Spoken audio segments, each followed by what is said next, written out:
the straw, the coal, and the bean. In a village dwelt a poor old woman, who had gathered together a dish of beans and wanted to cook them. So she made a fire on her hearth, and that it might burn the quicker, she lighted it with a handful of straw. When she was emptying the beans into the pan, one dropped without her observing it, and lay on the ground beside a straw, and soon afterwards a burning coal from the fire leapt down to the two.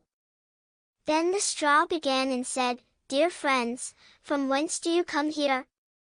The coal replied, "I fortunately sprang out of the fire, and if I had not escaped by sheer force, my death would have been certain, I should have been burned to ashes."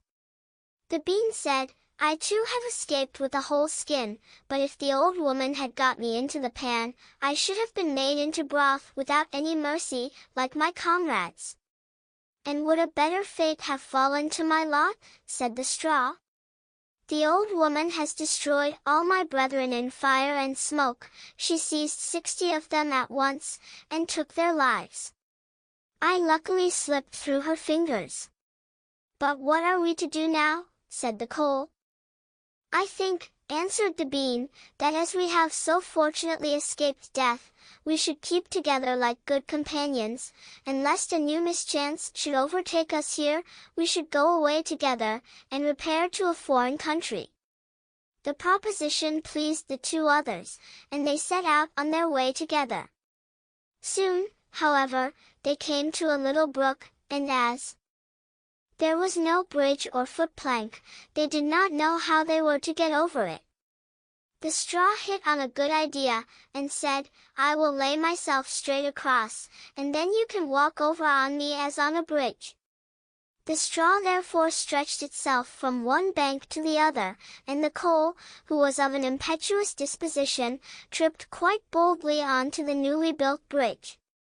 But when she had reached the middle, and heard the water rushing beneath her, she was after all afraid, and stood still, and ventured no farther. The straw, however, began to burn, broke in 2 pieces, and fell into the stream. The coal slipped after her, hissed when she got into the water, and breathed her last. The bean, who had prudently stayed behind on the shore, could not but laugh at the event, was unable to stop, and laughed so heartily that she burst. It would have been all over with her, likewise, if, by good fortune, a tailor who was traveling in search of work, had not sat down to rest by the brook. As he had a compassionate heart, he pulled out his needle and thread, and sewed her together. The bean thanked him most prettily, but as the tailor used black thread, all beans since then have a black seam.